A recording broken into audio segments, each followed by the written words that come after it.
YouTube viewers, we encourage you to like, comment, and subscribe. This is a show by the people and for the people, and by God, you're my people. And the more interaction we get, the better. So jump right in and be a part of this community. It's why we love doing this show so much.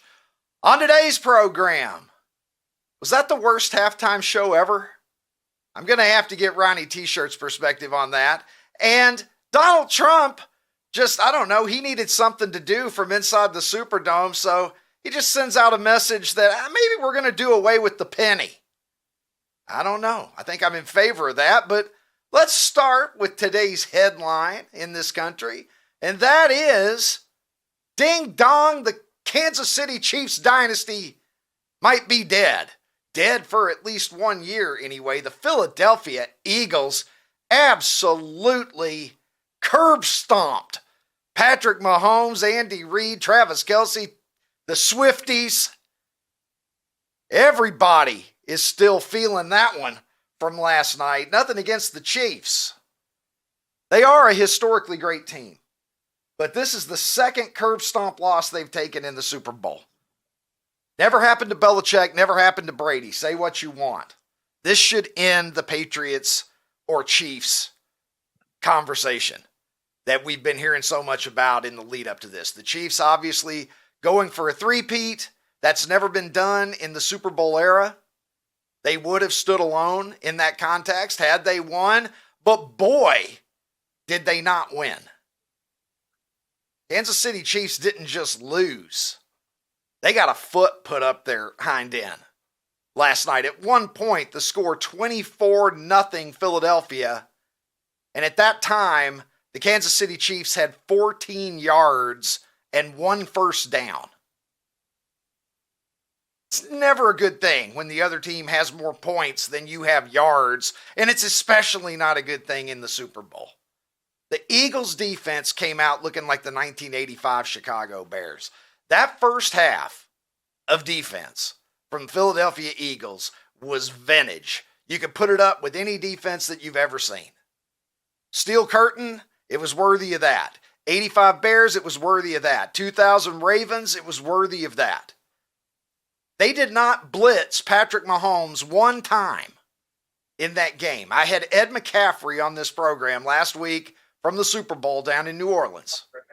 And Ed McCaffrey, Denver Broncos wide receiver, a 3-time Super Bowl champion, told me that the key to the game is if the Eagles can get consistent pressure on Patrick Mahomes with their front four.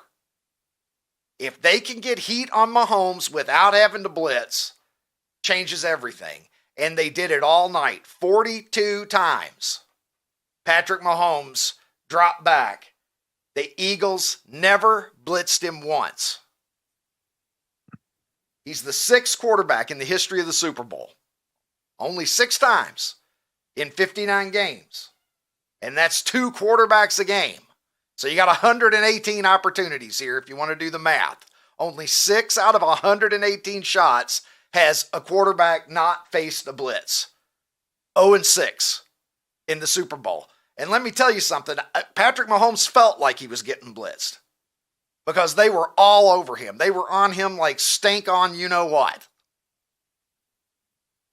Pressure, pressure, pressure. And it looked for a while like the Chiefs were going to get shut out.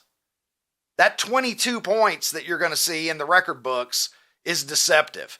That was the most dominating performance a defense has ever given in the history of football, where they allowed over 20 points. I promise you that. All of the Chiefs' scoring was of the oh, by the way variety. Nick Foles, remember him? He's got company now as a Philadelphia Eagles Super Bowl winning quarterback. Jalen Hurts, the MVP last night, now joins Nick Foles. Jalen Hurts a lot more likely to be a Super Bowl winning quarterback than Nick Foles, but I'm glad to see that Nick is still having fun with that, still getting mileage out of it. If you beat Tom Brady in the Super Bowl and you catch a touchdown pass in the process as a quarterback, I think you're entitled to as many tweets like this as you want. You can see here Nick Foles tweeting, "It's really cool that Tom Brady got to be there for the Eagles' 2 Super Bowl wins. He might be a good luck charm." Have a great night, everybody. I'm just going to come into the league and improbably beat you. Tom Brady's perfect life. It's got that little Nick Foles and Eli Manning problem. But one thing that you can say about Tom Brady is he never got blew out in a Super Bowl. That Eagles game was really the worst loss that they had. The two with the Giants, if you'll recall, the David Tyree game, Tom Brady had led the Patriots down the field and they had scored a touchdown to take the lead right before that. I believe they had the lead in the subsequent Super Bowl against the Giants as well. So that wasn't a Tom Brady failing in either case. And the Eagles game was, I believe, a 6-point game. The Patriots had the ball late with at least some minor chance to win. We've seen the Chiefs now get the stuffing kicked out of them twice. Once by Tom Brady when he was with the Tampa Bay Buccaneers. That was a blowout. And then we got a blowout last night. So we can pour some cold water on the Kansas City Chiefs are better than the New England Patriots dynasty. Take a look at this. We got Philadelphia Eagles fans. These crazy motherfuckers. Look at them go. Look at them go. Just riding horses through 10. And boy, I feel sorry for that horse. Oh, that horse is like, of course, I got this guy. Why did I draw that guy? Look at him go. Hopefully finding times, in doing this, these Eagles fans to perhaps harass some people on their way around. This is the only bad thing about the Eagles winning. I realized last night just kind of how tired I am of the Chiefs. And I've said it before. I have Chiefs fatigue. When I got into New Orleans, the girl behind the counter, as I said last week on this show, said, "Who are you for?" And I said, "I think I'm for the Chiefs." And she was like, "Yes." We were just tired of them. Tired of it. Tired of seeing Patrick Mahomes get those favorable calls. And it ground to a halt last night. Now, the downside of this is there's a whole bunch of asshole Philadelphia Eagles fans who are happy today. Eagles fans generally considered to be the fucking worst. But I am recognizing Philadelphia today. What do you think? I'm wearing my Philadelphia Flyers sweater today for you. Philadelphia. Shout out to Philly. Taylor Swift. Not the, not the outcome she wanted last night either. Of course, she was there cheering on. You know who her boyfriend is. She got announced at the game and got a reaction that she doesn't get very often. Let's take a look.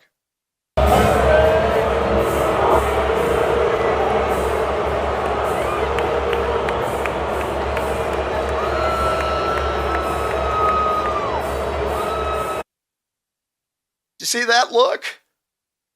She wasn't ready for that. She's used to being America's princess, America's sweetheart. She said, "What's going on?" If you're a lip reader. She said, "What's going on?" Well, what's going on is the culture of this country is shifting, and a lot of people haven't wrapped their minds around it yet. I went and saw the Bob Dylan biopic. I've talked about it on the show, A Complete Unknown. I thought it was really good. I would highly recommend it. But when Bob Dylan went electric at Newport, Rhode Island, at the Newport Folk Festival in August of 1965, there were a lot of people that weren't ready for that. Something was changing in America, and some people saw it and some people didn't. And when Dylan plugged in there, went electric, there were some people who cheered him, but there were a lot of people that booed him. There were a lot of people that couldn't wrap their minds around the direction that America was heading. They couldn't wrap their minds around the direction that American music was heading, and they certainly couldn't wrap their minds around the direction that Bob Dylan, their folk idol, was heading. And he had a song that was on Highway 61 Revisited that was released in 1965. Some of you might know this, a few weeks after the Newport Folk Festival. And in that song, and on that album, there's a song called Ballad of a Thin Man. And there's a line in it where he says, there's something happening here, but you don't know what it is. Do you, Mr. Jones? And we've got a lot of Mr. Joneses in American society right now in 2025 because there's something happening here. We saw it in November, and we're seeing it play out in the time since. We're certainly seeing it play out through the first 3 weeks of the Trump presidency. There's something happening here, and you don't know what it is. Do you, Miss Swift? In contrast, take a look at the reaction that Donald Trump received last night at the Superdome. He is the first sitting president to ever attend a Super Bowl game, and the reception that he got, very much different than the one that Taylor Swift received. Through the perilous fight, o'er the ramparts we watched. Listen to the reaction that got. The national anthem. Patriotism is cool again. Loving America is cool again. We're shifting away. You can feel it. Something's happening. And you don't know what it is. Do you, Mr. Woke? Donald Trump even jumping in. Look, he finds time somehow to send all of these. I guess this is a truth. What is it called when you send something out on Truth Social? Are you truthing when you send those out? He says the only one that had a tougher night than the Kansas City Chiefs was Taylor Swift. She got booed out of the stadium. MAGA is very unforgiving. They remember who she endorsed. Remember, she endorsed Kamala. Kamala didn't win. And Taylor's not winning right now either. And with that being said, let me go to a man who's always winning. I speak, of course, of the international streaming star who joins me from Nashville, Tennessee. Ronnie T-Shirts. Ronnie, there you are, buddy. I've missed you. Big game last night, dude. Lot to talk about here, obviously.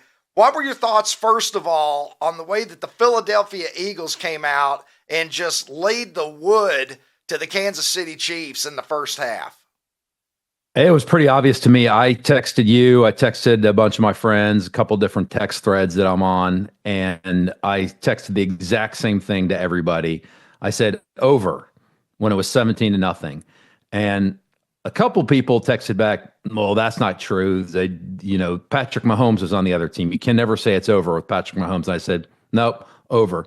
You didn't want me to jinx it because you had a little cash on the game and you had Philadelphia. But Ricky, it was so obvious at 17-0 that the game was over because they were just manhandling KC. Like they would have had to have a massive switch in what was going on in that game. It was over. 17-0. It was over. I mean, obviously, DeJean took the interception back to the house. There was the other interception that was deep in Kansas City territory. It felt like there for a while. It almost felt like the 85 Bears for a while. It seemed like when Kansas City had the ball, it was about 50-50 who was more likely to score in that situation. The Eagles were just overpowering them. It was startling. Yep. Honestly, it was startling because you saw them start getting to Mahomes. They were getting so much pressure on him. And then again and again and again. And finally, it started to dawn on me, man, Ron is right. They're just overmatching the Kansas City Chiefs, which I don't think anybody saw that coming. No, dude, you want to hear something crazy? You mentioned in your monologue that in the first half, Kansas City had one first down. You know that first down came on the very first play. It was an 11-yard pass to Juju. And that's it. So think about that. They start the game off with a first down, and then that's it. Ron, Donald Trump saying, we're not going to make any more pennies. And let me quote the President of the United States. He says, for far too long, the United States has minted pennies, which literally cost us more than 2 cents. This is so wasteful. I've instructed my Secretary of the Treasury to stop producing new pennies.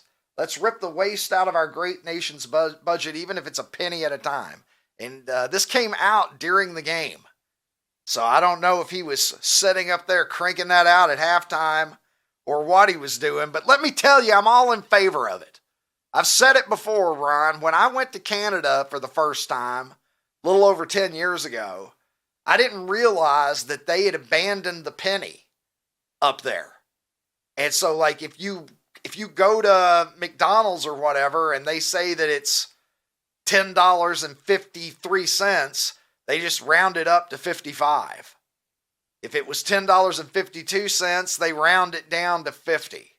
And they figure that it all evens out, and they're not shuffling fucking pennies around to each other in the 21st century. I think Canada was right on that one, and we would be wise to get rid of the penny altogether. What do you think, Ron? No more pennies, I say. Listen, I love the fact that this new regime is running America like I'd run my own household. Is like, if it's wasteful and it doesn't make sense, let's just stop doing it. And I mean, think about It's unbelievable. think about It's like a movie. Yeah. Did you ever see that movie, Dave, where Kevin Kline gets hired? Like the president has an aneurysm or a stroke or something. Yeah, I think I saw it. Yeah. They find Kevin Kline because he looks like him, and he's just a guy named Dave, and they're trotting him out to pretend to be the president until the real president gets better or whatever it is. And he's just like, why can't we do this? Why can't we do that? Right. And suddenly he just starts fixing everything. I feel like Donald Trump is like the asshole version of Dave.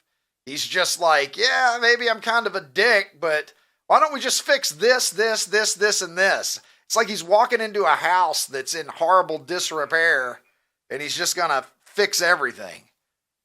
Just no matter how small the issue is. Like, let's fix that. Let's abolish the Department of Education. And while I'm at it, no more pennies.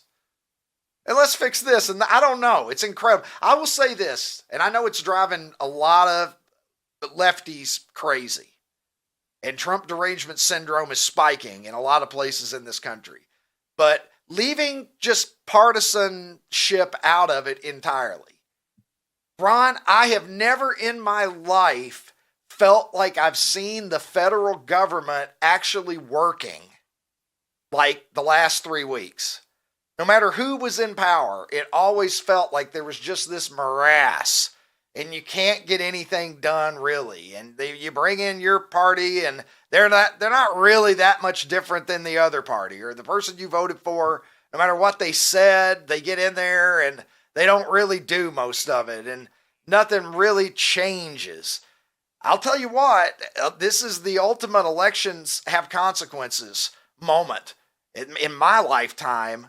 The fact that he just came in and he just started doing every fucking thing he said he was going to do and other stuff that we didn't even know he was going to do, Ron. Yeah, man, that's the thing that I'm just finding really amazing is the left is just crying right now. Like every single thing that happens, they're just like, what are we doing? What are we doing? It's like, are you kidding me? This is literally what the man ran out. Defending the stupidest shit. Like, yes, Trump is pointing out all of these things that I think from a common sense perspective, and what Musk is doing, Doge is just causing them to lose their minds. Yep. And so they're literally willing to defend government waste and fraud just because they don't like who's pointing it out. Right, which is they're a hard position to defend. They're all up in arms about what's going on. Like, I can't believe this. And literally, this is what Trump ran on. And so he won with a, he won the majority. He didn't just win the electoral college. He won the majority. This is what America wanted. And he's doing it. This is how it's supposed to work. And they're surprised. They're like, what is he doing? We pick the person that we think is going to do the stuff that we support. And then when the person gets there, they actually do it. And this is what you're seeing, whether you like it, whether you don't like it. I happen to like the great majority of it. Me too. Okay. But even if you don't like it, stop crying about it, because all that's happening is your person lost. The other person won, and now the person who won is doing what he said he was going to do. So get over it. Ron, here's one for you. Some people are saying that Mondays after the Super Bowl should be a national holiday. Now, that's an easy one for me. I'm gonna give a thumbs up to any national holiday just because, well, not any national holiday, but unless I have some deep ethical objection, I'm going to be like, yep, that's fine with me. Anything that potentially gives me a day off of work. I don't think we would take it off here at OutKick, obviously, but Maybe there are other people that would get a day off from that. What do you think? The day after the Super Bowl as national holiday? It's just funny, man. Everything changes with age. Like I was looking at some of the footage of New Orleans this week, and just what a mass of humanity it was, and that used to appeal to me. And now I look at it and I'm like, I wouldn't want to be there on the Saturday night before a Super Bowl. It looked awful, like all those people, and. We didn't go to it was just Lori and I at our own house last night. We just watched the Super Bowl, put in a frozen pizza. Like it was just another day. So like for me, it wasn't like I was a bender yesterday. Like I could easily, like today's just a normal day for me. So bro, I don't know, maybe it's because I'm getting old. I don't care anymore. I wish you lived in the apartment beneath me, because they were like having a loud fucking party even at 3:30 in the morning. I woke up at 3:30 a.m. and they were going buck fucking wild in the apartment beneath my own, Ron. Yeah, but look, here's the solution. You don't need a holiday. They've already stretched the season out. Put on Saturday. They've already stretched the season out. All they got to do is just push the Super Bowl back one more week, and then it'll be right before President's Day. Right. Every year. They want to add an 18th game anyway. Yeah. So if they get that 18th regular season game, just push everything forward a week and just make it so that the Super Bowl is the Sunday before President's Day. And then you get, bam, Super Bowl, President's Day. There's a 1-2 punch of Americana for you that'll knock some communism out of your mouth. Maybe Trump will do it. Maybe Trump will do it. Maybe he'll do it. I don't know, dude. But I do know that speaking of things that are distinctly and purely American, we've got America's poll of the day. And let's go to it now. It's Super 70 Sports on X. Tim, man, what a beautiful Tim coming to us today from the Grand Canyon there. The South Rim. Is it from as the South majestic? Rim. Is the rim as majestic as Ron has suggested? Good, yeah. The South Rim, North Rim, not quite as splendid. Philadelphia freedom. Like, I'm disappointed neither one of you guys sang it. It's not too late. I love you. Yes, I do. It's a great. I used to be a Rolling Stone, you know. If a cause was right, I'd leave to find an answer on the road. It used to be, okay. I used to do that song at karaoke. It doesn't take a lot for me to jump in on some Elton John now. And that is one of my favorite Elton John songs as well. Tim, have you ever actually been to the Grand Canyon? Yes. South and North Rim. And actually contemplating, my wife has a trip out to Vegas in a couple months and may wedge in a little, bring my daughter for the first time. Spectacular. I think Ron has really done it a service. It's your mind can't, and once you see it, you never forget it. And then you're like, oh my God, we're a speck here. We're a tiny speck in the world. I think it would have been great if you had just poured, cold water on it and just been like, big hole in the ground. It's all right. Counterpoint. Big fucking hole. Who cares? I will say, I think Bryce and Zion are a little more splendid in the sense of they're very fine and particular. Like, it's just vast. The Grand Canyon is just really feels like another planet. Whereas some of the other canyons in Utah are really very specific, magical, voodoo-ish, sort of whatever you want to call it. Bryce feels like the moon. Bryce looks like the moon. Yeah. So Ron, you talk about riding. So I rode a mule. I'm going to keep it PG here. We were look at going that down flex. Bryce. He's like, unlike you, Ron, I wasn't too fucking fat to get on one. That's what I heard. I thought when Tim said he's going to keep it PG, I thought he was going to take this story to Tijuana. So the donkey's name was Dick. I have a mule story. Want to hear my mule story from Tijuana? The donkey's name was Dick, and the boys that I saw the mule get on somebody else. Let me tell you, it was a whole different vibe. Still don't know how she did it. my friends proceeded to say, "Oh, Tim, yeah, Tim's, the horse's name was Dick. Are you enjoying riding while, while we're on the donkey for about 15 minutes?" And of course, laughing so hard, I thought I was going to fall off the edge, but I didn't. Yeah, thank God. Good Lord. All right. Well, but nothing like riding anyway, riding Dick around the Grand Canyon, Tim. Beignets are great. They're just fried dough. They're just Zeppelis. So I'm not sure it's a must have. And look, Tim, tell Ron you had to jump in and basically you basically C blocked me on getting a beignet when we were down there. Powder and Ricky's beard just do not go well. Yeah. Did it look like cocaine?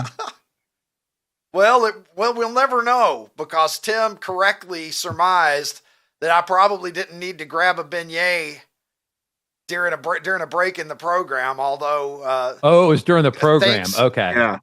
Yes. Thanks to Chuck, nonetheless, Interestingly enough, offering me one.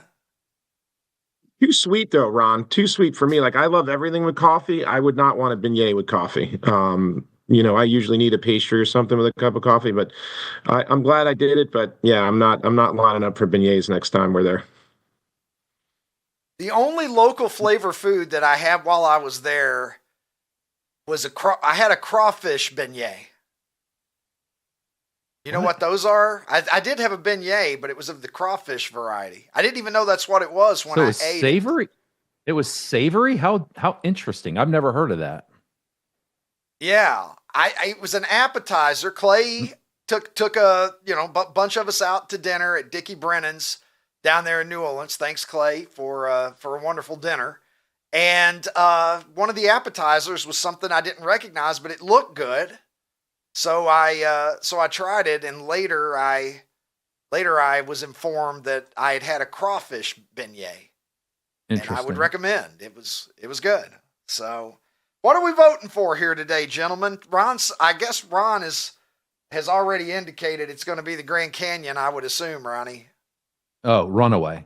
Yeah, by a mile. Okay. And while we're firing up the candle, real quick shout out to Andrew and Frank, Ricky. I'm wearing the U.S. Customs hat that they gave us. Oh, very nice. Down there. Very nice. They were great guys. I'm voting for Philadelphia Freedom, by the way. Well, there you go.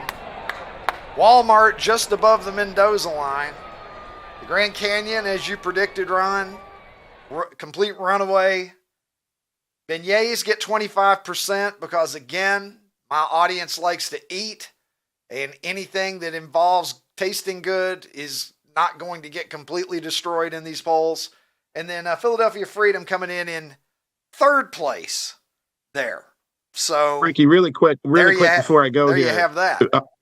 Yes. Really quick before I go, very, very interesting. Joe Kinsey will tell you that Walmart is the holy grail of the OutKick audience. That it is, a 9 out of 10 star of anything. So, if look no further than this poll here, I think the Grand Canyon anything's going to get pummeled. But as we strive to see the difference between the Super 70s and the OutKick audience, I think it's interesting that Walmart. We'll have to get Joe's take on it later this week. Philadelphia Freedom just beat Walmart, so that probably says a little something about the Super 70s sports audience. All right, y'all, I'm sorry. Kendrick Lamar at the Super Bowl was whack. That was one of the worst halftime shows in recent memory. First of all, Kendrick Lamar is not mainstream. Like, people do not know those songs. The white people at the Super Bowl party that I was with, he may as well have been speaking Mandarin. All right, because nobody knew these songs. Nobody knew what he was rapping about outside of Not Like Us, obviously. But nobody knows these songs. Second of all, Blickety Black, I'm so much blacker than you. Halftime shows are very passe. Like, that stuff peaked in the BLM era. It's very not of this moment. It very much does not work. And also, it's been done better. So at this point, nobody cares. Third of all, 43-year-old mother of two, Serena Williams, in a bad blonde wig, like crip walking, is embarrassing. All right, well, Ron, that's Rob Smith commenting on Kendrick Lamar's halftime performance. You can see my reaction that we teased before the break. I didn't see it. So I'm going to just tell you, I was at McDonald's grabbing dinner and bringing it home to be ready to watch the second half of the game. And as I indicated here, and over 7,000 people liked it, I don't fucking care. So you've got Rob Smith's take. My take is I don't know and I don't care. You're a hip hop rap guy. From your perspective, how did you see Kendrick Lamar's performance? Ricky, we could have a 30-second discussion on this, or we could maybe have a 30-minute discussion on this. So we'll just kind of see where this goes. I'm going to opt for the former, Ron. Let's go for 30 seconds. What do you say? So I like some Kendrick Lamar. I like Squabble Up. I like Not Like Us. I like Humble. I like DNA. I like TV Off. All the other songs, Ricky, I had never even heard before. Like, I had never heard. Now, I talked to Tyler, my daughter, who's 28. Her and her friends liked it. So here's my take. Is it the worst Super Bowl halftime performance ever? No. It might be the most unliked. It didn't, to me, the Super Bowl halftime performance needs to skew from 15-year-olds to 75-year-olds and try to find something that everybody in there will kind of enjoy. Tyler's take on this was, Dad, maybe the NFL did this on purpose because younger people are not watching football like they want them to. So maybe this was on purpose to bring in a younger crowd. And I said, oh, interesting point. But was it bad? No, it wasn't bad if you like Kendrick Lamar, but it was so niche or however you say that word. There are people saying that it was embarrassing. Well, that's silly. And that's not my opinion. I didn't see it. It wasn't embarrassing at all. I can't say that it was embarrassing. Kendrick I don't even fucking know. Kendrick Lamar. That's a take I saw a lot. Yeah, but he performed just like Kendrick Lamar. It's not like they asked Kendrick Lamar to come and do this, and then they're like, "What are you doing?" No, he was Kendrick Lamar. It just wasn't for those people. It just didn't appeal. I mean, it appealed to a tiny bit of people who were watching the Super Bowl. And so it brought up a huge, interesting conversation that Tyler, Lori, and I had last night, which was, okay, you're in charge of the Super Bowl halftime show this year, right? Who do you bring on? Like, who do you have? And we were having a hard time coming up with somebody that we thought could kind of skew across generations. Listen, I'm going to tell you, they had somebody in the building there. Did you see Paul McCartney in the house? Let's bring his octogenarian ass down there and let Paul McCartney have another bite at the apple. At least people would know what the songs were. Tim says it's New Orleans, so why not have some sort of jazz infusion there? That wouldn't appeal to everybody. That's what the place is. Well, would it appeal to people less than Kendrick Lamar? Yeah, I don't know. I really don't know. I don't know. It would appeal to Tim. How about if Jameis Winston was playing cowbell with them? Could I sell you on that? Ron, let's take a look. I'm interested.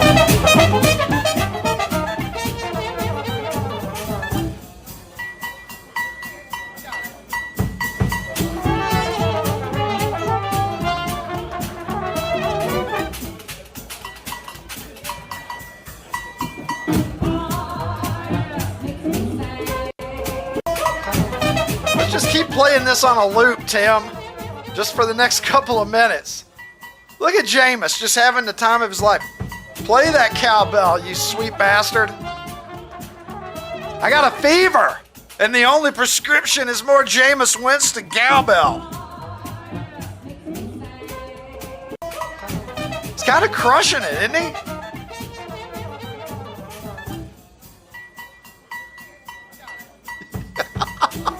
God, why do I love this so much?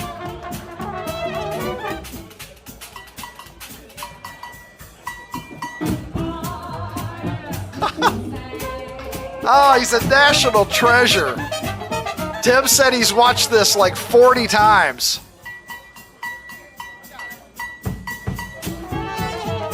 God, it's so great. Why is it so great? you right now. I love Jameis Winston. Jameis Winston is the definition of a good energy guy. Any room that Jameis Winston walks into, the energy in that room gets better.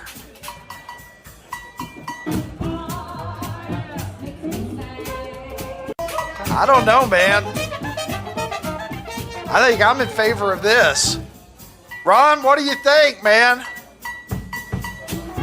I think that if there was a channel that was just following Jameis around 24 hours a day, I think that would be my default. I would just watch it all the time. Is there another person? Is there another person that loves life as much as Jameis?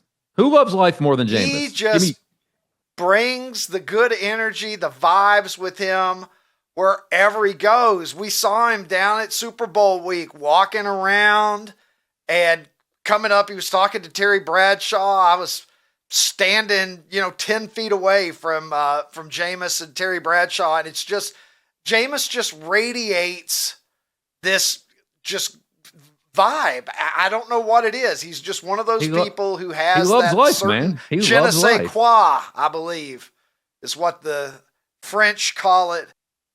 Hey, OutKick fans on YouTube, if you enjoyed this episode, hit the subscribe button and make your way over to OutKick.com where you can watch the full episode.